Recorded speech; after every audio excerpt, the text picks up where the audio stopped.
Hola, ¿qué tal? Nosotros somos alumnos de la Universidad Autónoma de Sinaloa, Facultad de Medicina, Extensión Mazatlán. Hoy en la materia de reumatología, impartido por la doctora Gloria Granado, hablaremos sobre la exploración física de hombro, rodillas, columna lumbar, muñeca y mano. Nuestro equipo está conformado por Arias Salazar Luisa Fernanda, Albizu Cruz Eni Paulina, Jara Cuevas Saúl y Lizarra Gozuna Claudia Etzayeli.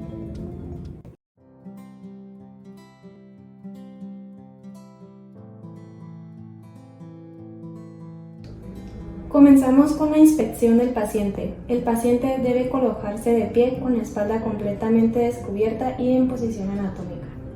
Observamos la alineación de la columna lumbar desde la vista posterior y lateral. Se evalúa el paciente con una vista lateral para evaluar las curvaturas de la columna vertebral, lordosis cervical, cifosis dorsal, lordosis lumbar y curvatura fija sacra. Para esto se registran posibles alteraciones posturales como hipercifosis o hiperlordosis. Posteriormente se evalúa la alineación del eje vertebral lumbar, identificando posibles desviaciones como escoliosis o rectificación. Para evaluar la asimetría, en una vista posterior se comparan ambos lados del dorso, observando el nivel de las crestas ilíacas, escápulas y pliegues de glúteos. Cualquier asimetría en altura o posición puede indicar alteraciones posturales o musculares. Para evaluar la marcha, pedimos al paciente que camine algunos pasos observando la coordinación de los movimientos, la presencia de cojera, rigidez o limitación articular en cadera y rodillas. Para la evaluación de la marcha en puntas, el examinador se posiciona detrás del paciente y evalúa si puede mantener los talones elevados. La imposibilidad de hacerlo sugiere una afectación de la raíz S. Para la evaluación de la marcha en talones, el examinador se sitúa frente al paciente y observa si logra elevar los dedos de los pies. La dificultad o asimetría indica una posible afectación de la raíz L5.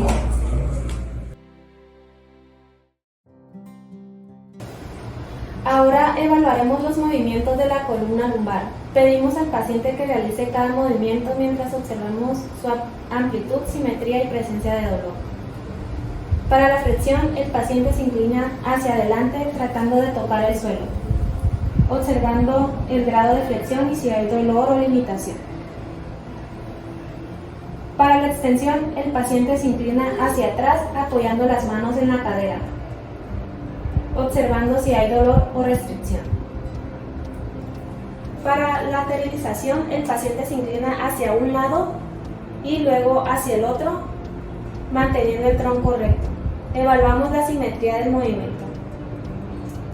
Con las manos en la cintura, el paciente gira el tronco hacia la derecha y hacia la izquierda. Aquí evaluamos el rango y presencia de molestia. Con el paciente de pie o en posición de pie con ligera flexión del tronco realizamos la palpación. Palpamos cada apófisis espinosa de las vértebras lumbares, identificando posibles desviaciones o puntos dolorosos, así como los espacios intervertebrales, presionando suavemente entre los procesos espinosos para detectar sensibilidad o rigidez. Además, buscamos los puntos de gatillo o contracturas musculares, palpando los músculos paravertebrales y glúteos buscando puntos dolorosos o nódulos de contractura. Y por último, la palpación de aumentos de volumen.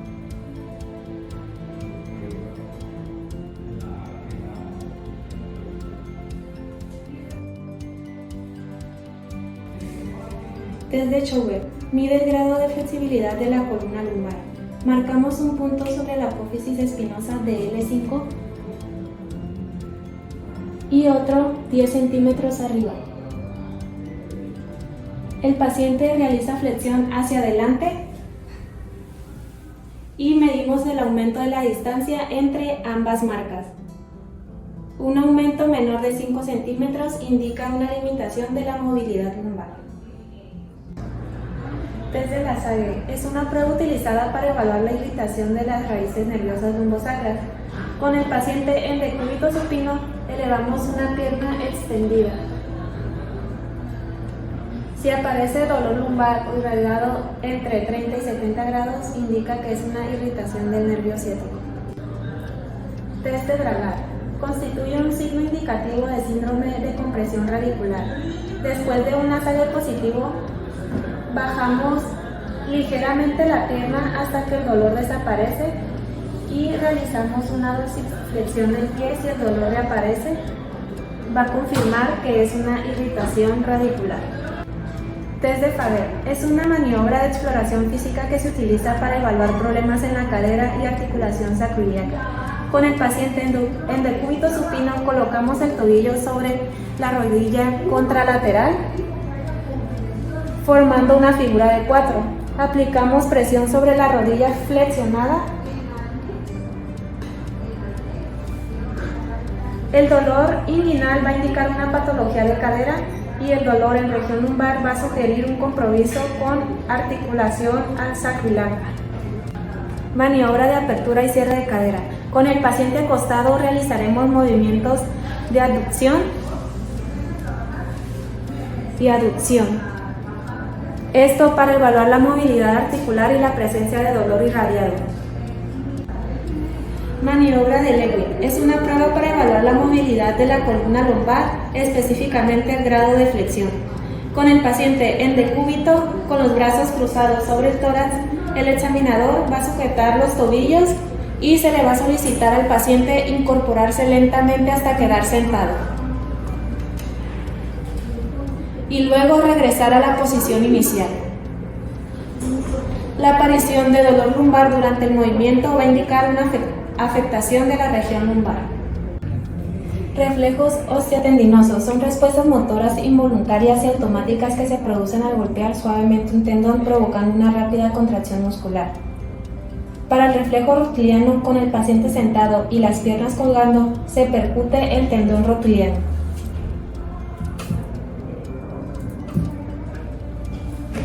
Como respuesta va a haber una extensión de la pierna sobre el muslo.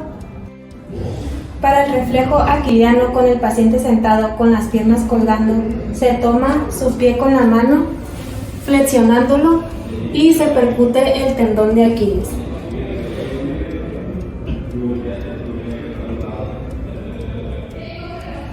Como respuesta se produce una extensión del pie sobre la pierna.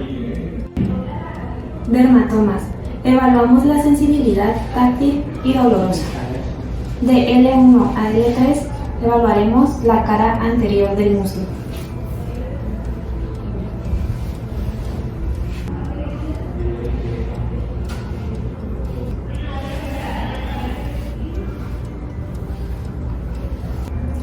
L4. Evaluaremos la cara medial de la pierna.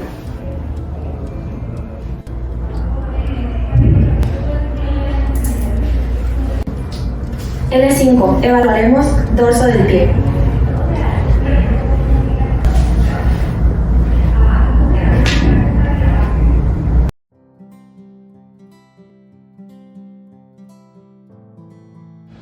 La exploración del hombro es una parte fundamental de la evaluación musculoesquelética, ya que esta articulación es una de las más móviles y complejas del cuerpo humano. Su estudio permite identificar alteraciones en la movilidad, en la fuerza, estabilidad y estructuras anatómicas involucradas. Durante la exploración se utilizan métodos de inspección, palpación, evaluación de los rangos de movimientos activos y pasivos, y pruebas especiales con el objetivo de detectar lesiones o disfunciones en músculos, en tendones, en ligamentos y articulaciones que conforman el complejo del hombro. Para la inspección de hombro observaremos simetría, la presencia de relieves óseos anormales, atrofia muscular, inflamación, coloración, lesiones cutáneas, tojos y si hay alguna postura antiárquica. Para continuar, valoraremos los rangos de movimientos activos. Estos movimientos reflejarán la función de los músculos y tendones, así como la integridad de las articulaciones. En los rangos pasivos nos indicará la flexibilidad y los ligamentos y la cápsula articular y si existe una limitación estructural real en la articulación. Movimientos de flexión, donde le pediremos al paciente que levante la mano hacia adelante y hacia arriba unos 180 grados. Para la extensión, moveremos el brazo del paciente hacia atrás a unos 60 grados. Abducción. Separaremos el brazo del cuerpo lateralmente a unos 180 grados. En aducción, acercaremos el brazo al cuerpo a unos 30 grados. Para la rotación externa, le pediremos al paciente que gire el brazo hacia afuera a unos 90 grados y para la interna giraremos el brazo hacia adentro a unos 70 grados. Para la palpación, nuestro objetivo principal es identificar los puntos dolorosos. Para esto le pediremos al paciente que lleve sus hombros hacia arriba y con nuestros dedos pulgares palparemos la articulación externoclavicular. En la articulación acromioclavicular, nuestros dedos índices y medio colocaremos en la clavícula del paciente y los deslizaremos lateralmente siguiendo todo el borde superior de la clavícula. Al llegar al extremo lateral notaremos una pequeña elevación ósea. Ese es el extremo acromial en la clavícula. Inmediatamente después sentiremos otra superficie ósea que ese será el acromion. Entre ambos hay una pequeña depresión, esa es nuestra articulación acromioclavicular. Para la tuberosidad mayor y menor, localizaremos el acromión palpando desde la espina de la escápula hacia el extremo lateral, justo por debajo del ligamento anterior al borde lateral del acromión. Sentiremos una prominencia ósea redonda, esa es la tuberosidad mayor del húmero. En la tuberosidad menor colocaremos al paciente ligera aducción y rotación externa palpando anteriormente al hombro justo medial al surco intervencular. Pediremos al paciente que rote el brazo interna y sentiremos una pequeña prominencia ósea que se desplaza hacia afuera. Esa es la tuberosidad menor.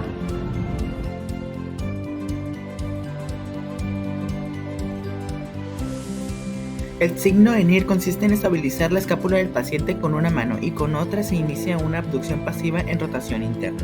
Cuando es positiva se despierta dolor del pinzamiento manguito rotado. Test de Haussky. La flexión del brazo de 90 grados junto con la rotación interna forzada produce dolor al comprimir el tendón supraespinoso contra el ligamento coracoacromial. Si hay dolor estamos hablando que la prueba es positiva del pinzamiento manguito rotado. Test de Speed. Hombro en flexión de 45 grados, codo extendido y mano en supinación completa, palma hacia arriba. Tendrá que levantar el brazo contra resistencia. Si hay dolor, el test será positivo y sospecharemos de tendinitis bicipital.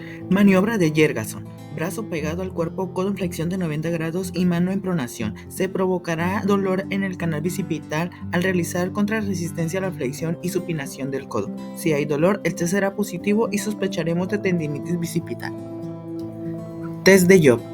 Abducción de 90 grados, antepulsión de 30 grados y rotación interna máxima de los antebrazos, pulgares hacia abajo. Imprimiremos fuerza sobre sus brazos que no resistirá en caso de ruptura del manguito. Prueba de Aple. Se valora toda la movilidad activa del hombro. Primero se pide al paciente que coloque la mano detrás de la cabeza y que toque la escápula contraria. Estamos hablando de aducción y rotación externa. Después ha de situar la mano detrás de la espalda hasta la punta de la escápula contraria. Estamos hablando de aducción y rotación interna. Maniobra de Pate. Prueba selectiva de los rotadores externos infraespinoso y redondo menor. 90 grados de abducción, 30 grados de anteversión y codo de 90 grados de flexión apoyado sobre el antebrazo del explorador, solicitándose una rotación externa activa contra resistencia. El arco doloroso del hombro es una prueba clínica en la que se experimenta dolor al levantar el brazo entre 60 y 120 grados. El dolor desaparecerá al continuar levantando más allá de 120 o levantarlo completamente.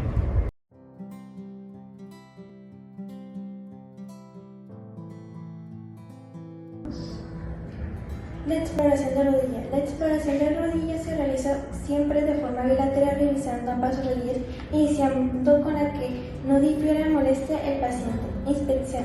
Primero se revisa la alineación, se observa la alineación del miembro superior e inferior, acompañado de la simetría, comparando ambas rodillas buscando diferencias de tamaño, forma, contorno, asimetrías que pueden indicar un derrame articular, deformidades óseas, edema o retracciones musculares. Después tenemos las atrofias, que se observan principalmente en los cuádriceps, que pueden mostrar una atrofia por desuso tras una lesión o inmovilización, o por patología crónica. Se compara el volumen muscular entre ambos lados. Las lesiones cutáneas o tojos se examinan la piel, sobre todo en las rodillas, buscando heridas, cicatrices, eritema, calor o signos de infección. La presencia de tojos o depósitos de ácido úrico sugiere o tratamiento de observación de nódulos reumatoides o cambios tróficos. Rangos de movimiento. En los rangos del movimiento vamos a revisar lo que es la flexión y extensión. En la flexión vamos a pedir al paciente que acerque su tobillo lo más que pueda hacia su muslo. Y para la extensión vamos a extender la pierna del paciente lo más que se pueda. En la palpación nos va a permitir evaluar la temperatura de la rodilla. Usualmente, a diferencia de otras estructuras, esta va a ser mucho más fría. Entre las primeras partes que vamos a evaluar va a ser la interlínea interna. Se va a evaluar con una flexión de 90 grados de la rodilla. Después vamos a palpar lo que es el polo superior rotuliano y el polo inferior. También se va a realizar la maniobra de cepillo, que consiste en generar una ligera presión sobre la rodilla que nos va a permitir evaluar si hay presencia de condromalacia o osteoartrosis. Test de bostezo. En el test de bostezo pedimos al paciente que se encuentre en decúbito supino, mientras que el explorador va a tomar con una mano su muslo y la otra la pierna. En la parte del muslo va a generar una presión interna, mientras que en la parte del resto de la pierna una presión externa. El test del bostezo nos permite evaluar los ligamentos colaterales, tanto mediales como laterales. Vamos a continuar con lo que es la maniobra de cajón. La maniobra de cajón nos permite evaluar los ligamentos cruzados. Lo primero que vamos a hacer es pedir a nuestro paciente que flexione la rodilla en 90 grados y vamos a fijar con nuestra mano su pie, mientras que con la otra vamos a hacer una tracción hacia adelante. Este movimiento nos va a permitir evaluar el ligamento cruzado anterior.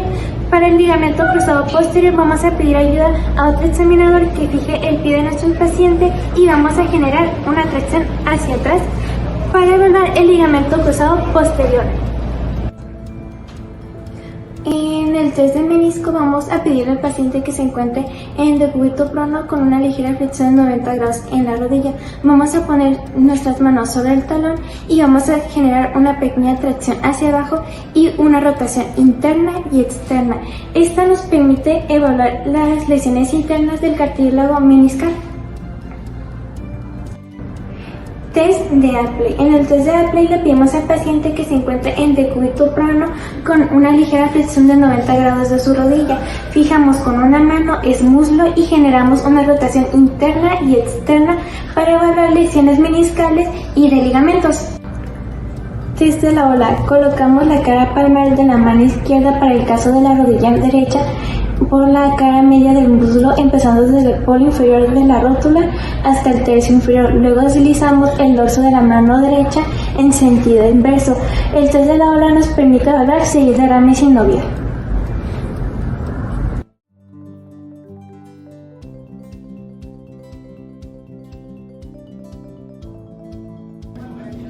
Para comenzar con la exploración de muñeca y mano, primero debemos empezar por la inspección.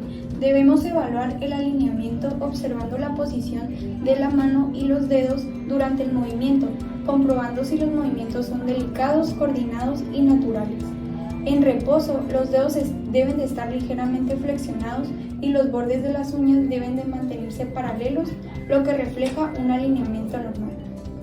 Es importante evaluar la coloración observando si la piel presenta palidez, eritema, cianosis o manchas, debido a que la palidez puede indicar alteraciones circulatorias, mientras que el eritema sugiere una inflamación o infección. La cianosis refleja una disminución del flujo o saturación del oxígeno, mientras que la coloración amarillenta o grisácea puede estar relacionada con enfermedades sistemáticas. Para inspeccionar la asimetría, debemos inspeccionar de forma comparativa ambas manos y muñecas buscando diferencias de tamaño, contorno o volumen. Debemos observar si existe algún tipo de tumefacción o inflamación articular, especialmente sobre las articulaciones metacarpofalángicas, interfalángicas o radiocarpianas. Cualquier asimetría puede verse a un edema, fracturas previas, artritis o infecciones locales. Para inspeccionar cualquier tipo de atrofia, se debe observar cuidadosamente el contorno de la palma, prestando especial atención a las eminencias tenar e hipotenar. La disminución de volumen de estas zonas sugiere atrofia muscular que puede estar asociada a lesiones nerviosas. Es importante examinar también el espacio interdigital dorsal en busca de pérdida del relieve de los músculos interóseos, lo que indica atrofia por desuso o una neuropatía. Para evaluar si existen algún tipo de lesiones cutáneas o tofos, se debe de revisar con detalle las caras dorsal y palmar de la mano y la muñeca en busca de lesiones cutáneas, heridas, cicatrices, hematomas o cambios de coloración. Es importante identificar la presencia de tofos gotosos.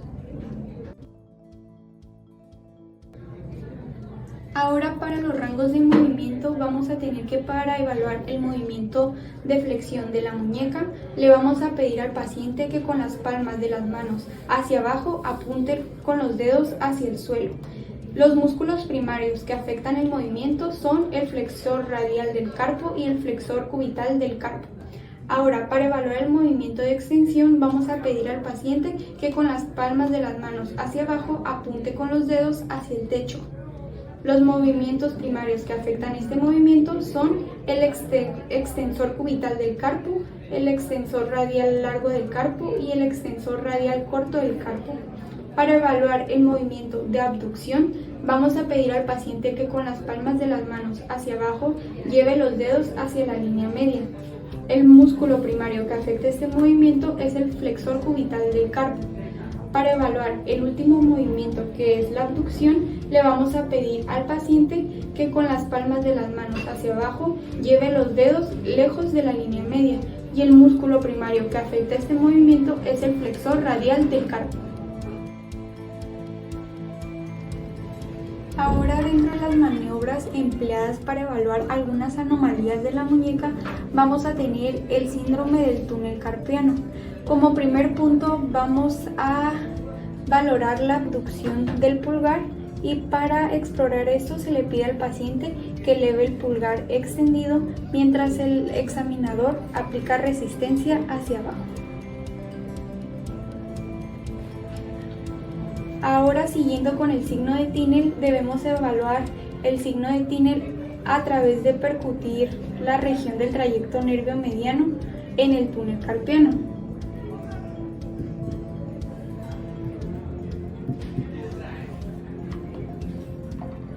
Para explorar el signo de Palen, debemos pedirle al paciente que mantenga las muñecas en flexión durante 60 segundos con los codos completamente extendidos.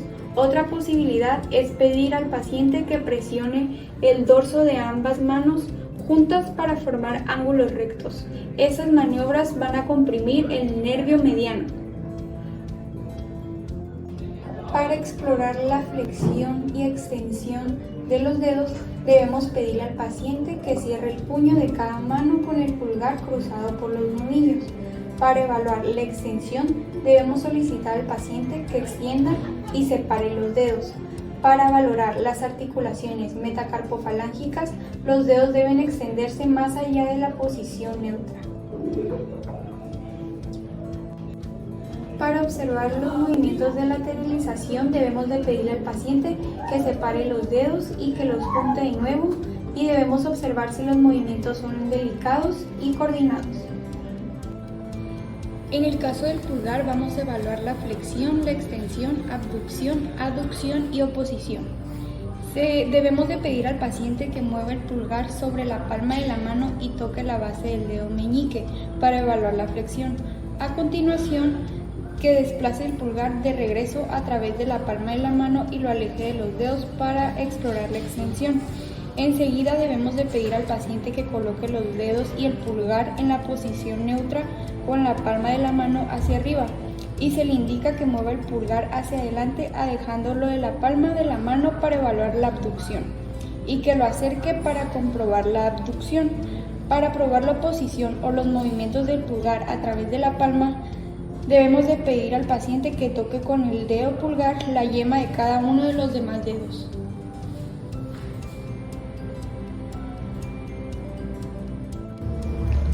Para evaluar la fuerza de presión de la mano debemos de pedir al paciente que agarre los dedos del examinador, segundo y tercero, y así vamos a evaluar la función de las articulaciones de la muñeca, los flexores de los dedos y los músculos intrínsecos y las articulaciones de la mano. Primero debemos de evaluar la turgencia de la piel. Vamos a hacer un levantamiento de la piel y si vuelve al estado normal no indica ninguna alteración. Sin embargo, si la piel es gruesa y si al realizar esta acción la piel se queda hacia arriba, esto indica esclerodermia. En la muñeca debemos palpar el extremo distal del radio y del cúbito en las caras externas e internas. Debemos palpar el surco de cada articulación de la muñeca colocando los pulgares sobre el dorso de la muñeca, además de los dedos por debajo de ellas, en busca de cualquier tumefacción, abultamiento o dolor.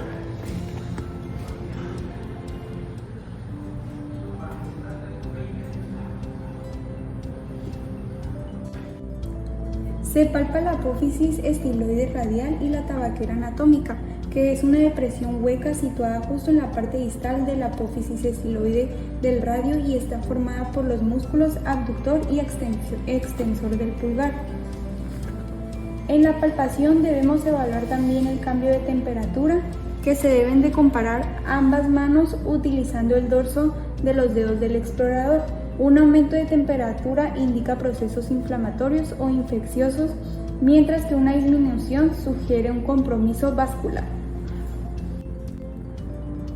Debemos de evaluar los 8 huesos del carpo que se sitúan distales a la articulación de la muñeca y luego cada uno de los 5 metacarpianos. Además, las falanges proximal, medial y distal. Debemos de palpar cualquier otra región que indique alguna anomalía. Ahora, para evaluar las articulaciones interfalángicas distales y proximales, debemos examinar los dedos y el pulgar, palpando las caras mediales y laterales de cada articulación. Buscamos si existe presencia de tumefacción, abultamiento, ensanchamiento óseo o dolor a la palpación. Mediante las mismas técnicas se van a explorar las articulaciones interfalángicas distales. Para probar la función del pulgar debemos de pedir al paciente que sujete el pulgar dentro de la palma de la mano y que luego mueva la muñeca hacia la línea media con una desviación cubital. Y para evaluar el test del squeeze debemos comprimir transversalmente las articulaciones metacarpofalángicas y si el paciente refiere dolor agudo puede indicar sinovitis o artritis inflamatoria. Es útil para detectar procesos artríticos tempranos.